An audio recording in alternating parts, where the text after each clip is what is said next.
Now available in paperback and e-readers, John Haynes, An Offer He Can't Refuse.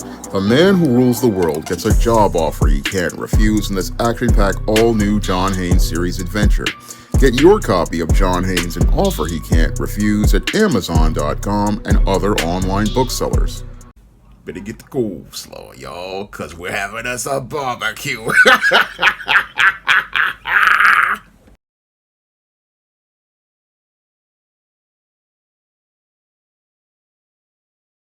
Now available in paperback and e-readers, Isis, Runway of Doom.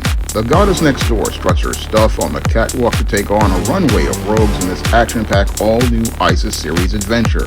Get your copy of Isis, Runway of Doom at Amazon.com and online booksellers everywhere. Now available in paperback and Kindle Unlimited, Esteem a New Woman. The devilish diva starts on the road to becoming a new creature in Christ in this all-new Esteem series adventure. Get your copy of Esteem a New Woman at Amazon.com in paperback and Kindle Unlimited today. Now available in paperback and e-readers, Spinsterella Goth Girl Summer. Take a trip into the macabre world of goth modeling in the new millennium in this spooktacular Spinsterella story. Pick up your copy of Spinsterella Goth Girl Summer in paperback and e-readers at Amazon.com and online booksellers everywhere. Okay, I'm coming to y'all one more again from the Metropolitan Oval. And as I come to y'all from the Metropolitan Oval, one more again, I want to talk about this dude, Neil Allen. Now, when it comes down to this Neil Allen, basically, I believe that his issue with me is that I don't want to get with the Black Nerd program. And when it comes to this Black Nerd program, it basically is the same type of program that these black bootlicks are basically on, where all they want to see is you going out here and towing the party line and looking to gain favor from white supremacy. And when it comes down to Neil, he basically wants to go out here and appoint himself to be the gatekeeper over the world of black fantasy, comic books, and science fiction, and wants to go out here and look to go out here and bounce me out of the social circle. Now, what Neil is doing is no different than what I experienced way back in the year 2000 when I was working at AmeriCorps Vista as part of the Strive Job Readiness Program. Now, when I was working at the Strive Job Readiness Program, I thought I was on the road to having a good career in nonprofit because a lot of people there were saying that I was doing a good job there as related to trying to increase Strive's resources to try to bring homeless adults into the program. Unfortunately, as I was working at Strive, the vice president was the one who basically had an issue with me, and I didn't know that this dude had an issue with me. And the issue this dude had with me is that I wasn't one of those black guys who basically came from a place of being able to toe that party line. Now, when it comes down to black people, we don't know that when it comes down to these, what they call elite blacks, they basically want to see a certain type of black person be able to rise in the ranks. When it comes to them, they only want to see black people get jobs with them if they come from certain colleges or certain universities, come from certain sororities and fraternities, and have a certain frame of thinking and a certain frame of mindset. And if you don't come from that whole social circle of having those values and ideas, what these people look to do is look to try to keep you from being able to move ahead, because these people are afraid of you upsetting the apple cart that they have established as related to the covert contract they have with white supremacy. And that's what happened to me in the year 2000. It didn't matter that I did a very good job for the people at Strive. There was no place for me in their organization as related to this guy, and he felt so bold about it that he basically invited me to lunch to tell me to my face that there was no place for me in the organization in spite of all the good work that I did. And he did that because he basically was going to be the gatekeeper who was going to say, I don't care about how good you work. I don't care about how hard you work. You're not from the pedigree that I want. And since you're not from the pedigree that I want, I'm going to go out here and close the door on you and keep you from being able to have a job in this organization, because I don't want any other black person to come into this organization and keep me from being seen as the age nice. That's what that was all about in the year 2000 as related to me. And I also ran into this in the year 2008 when I was working at the City College of New York, where I basically was again working at this science library. And as I was working at the science library, this mammy had an issue with me basically just being there as a black man, because she had issues with black men. And as I was working there, that's where she basically went along with this Jewish guy who was running the library and accusing me of sleeping at the circulation desk, even though it's impossible to sleep standing up. And basically, again, when it comes down to these folks who get these jobs like this, basically what they want to do, again, is when they get established in these jobs and they get these positions of power, what they want to do is go out here and gatekeep that position as related to any black person. And if any black person comes in, they want to ensure that that person meets their standard in order to be able to continue working in that place. That's what they usually do, these gatekeepers. They want to make sure that, okay, when it comes down to these elite blacks, they want to make sure, okay, this guy is a guy who's from the right kind of college, comes from the right fraternities and sororities, comes from the right organizations like Jack and Jill. That's the person they will allow to be in one of these jobs. And when it comes down to the mammies and the other people, again, they're looking for the people who are basically these minstrels or these jokers. They like those type of people. And these people, what they do is go out here and put an ironclad wall in the face of every other person who wants to go out here and look to make a living or be a part of any social circle. And that's what Neil is all about. That's why he's making so many videos about me, because I'm one of these black guys who he believes isn't looking to get with the black nerd program. And since I'm not looking to get with the black nerd program of looking to go out here and look to be one of these black bootlicks or one of these shuckers or jivers who will look to go out here and tell the white comic fanboys what they want to hear, or be the guy who's looking to be a lapdog flunky, that's where Neil believes that he wants to go out here and volunteer himself to stand in front of the gate to look to keep me out of this whole circle of black fantasy, black comics, black science fiction. Wants to keep me out of these social circles by going out here and making these videos to try to demonize me and try to make me look like the bad guy as related to the picture. Unfortunately, what he is again another case of a black bootlick, no different than many of the other types of bootlicks we see all across in many of these professional and social circles. And when it comes to these bootlicks, they want to keep people out so that they can be that person who is the age nice, who is a center of attention from white people. And they also want to go out here and look to be the gatekeeper who grooms the next person and lets that person know how things move in the circle so that they can foster a codependent relationship with them, where they are the ones who are seen as the ones at the top.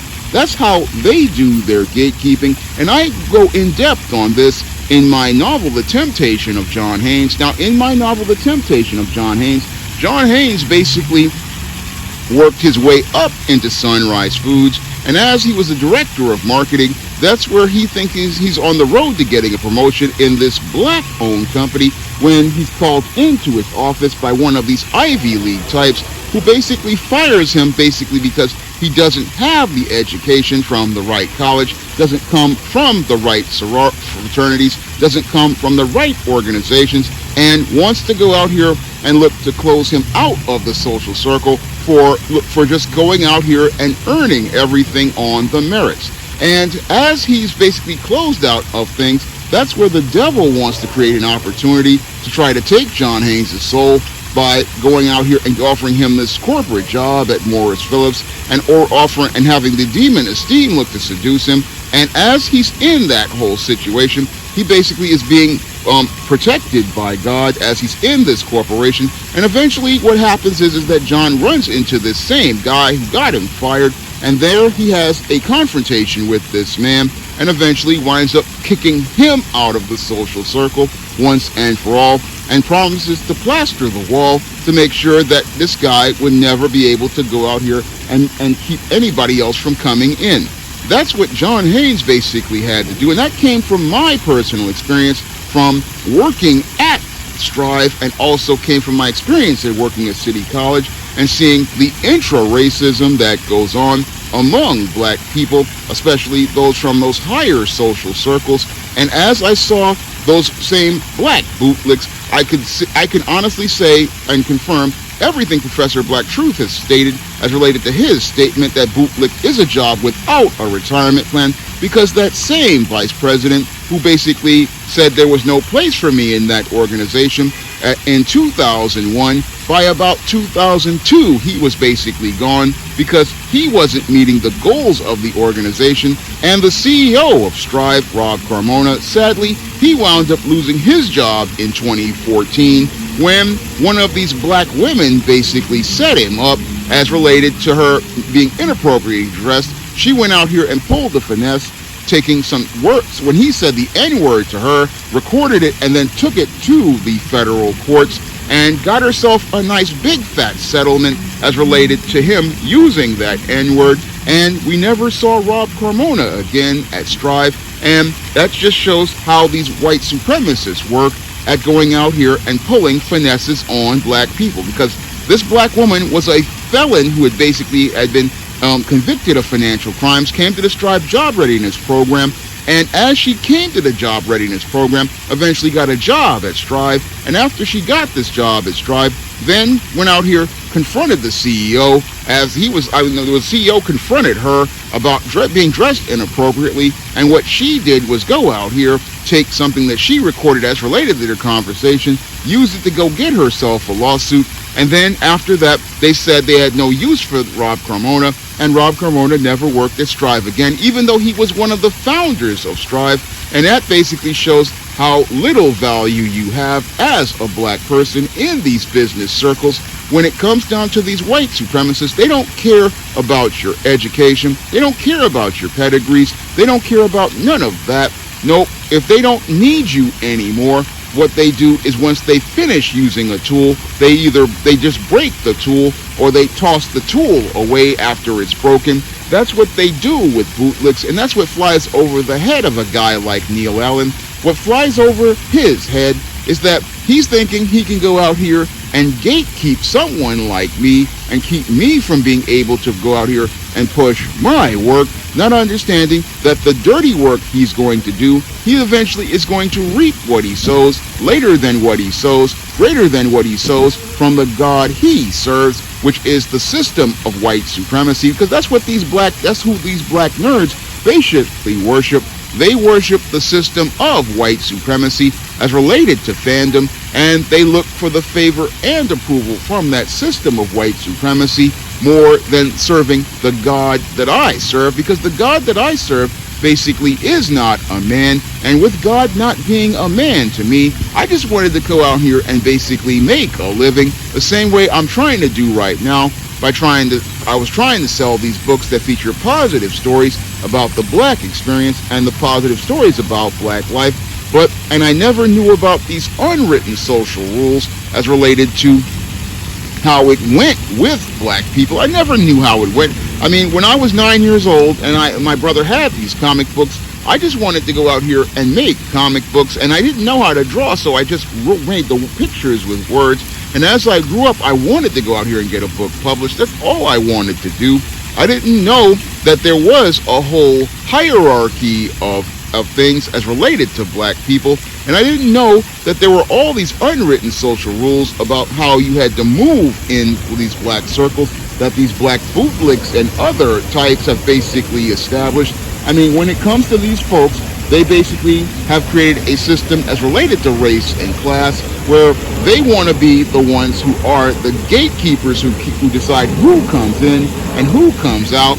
And when it comes down to guys like Neil, They want me to go away because what they don't want me to do is go out here and present a different narrative and go out here and present something that does not toe the party line, because what they are afraid of is that, oh, he's going to go out here and get the attention of these white people. He's going to get the attention of these white people. He's going to upset everything. I mean, this is the same type of mindset that these house slaves have. They have the mindset, oh, if this black man goes out here and upsets massa, he gonna make it bad for us by talking about things like black empowerment, talking about things like black on black love, presenting these type of themes, and even worse, presenting themes to the actual living God, not presenting themes as related to the white Jesus that they worship, but presenting themes about God's love. These are the things that that guys like Neil Allen don't want me to talk about. Nope, don't want me to talk about it at all. And they don't want me on their jobs or in circles looking to build a business, because they want to be the ones who, again, are the ones who dictates who gets to be elevated and who gets to be pushed. They want to be the ones who basically are the ones who say who is going to be the voice in black social circles. That's what they want to say. That's what guys like him want to do. And like the guy in The Temptation of John Haynes, what Neil wants to do is go out here and look to be the self-appointed enforcer who goes out here and tells all the other black nerds and black fans, oh, don't deal with Sean James. There's something wrong with that dude. He must have autism or something. No, when it comes to me, I'm perfectly normal. And sadly, when it comes to him, he's the one with the issues, because I'm the one who comes to you from a place of God's love and a place of loving myself, just like Dr. John Henrik Clarke pointed out, when a black person loves themselves, the white people are irrelevant. And that's where I'm coming from when I go out here and write my stories. That's where I'm coming from. And I believe now what God said to be true. I mean, he told me that I was doing good work, but nobody would appreciate it. And I basically conceived that with Neil Allen and many of these black folks. You know, I'm basically out here doing what needs to be done to try to present positive stories about black people. But when it comes down to guys like Neil, again, it's about them being wedded to this system of white supremacy and being wedded to the system of the whole program of black nerds. And again, when it comes down to that program is not about going out here and having us take power by taking control of our image. It's about going out here and putting up the image of black that pleases white, and going out here and making sure that the messages of anti-black racism remain in between the lines of those stories, because that's what they want to put in their publications. Whereas if you go to my publications, you don't see those lines, because I'm going out here and presenting things about black love and black empowerment. And again, that's too black for a guy like Neil.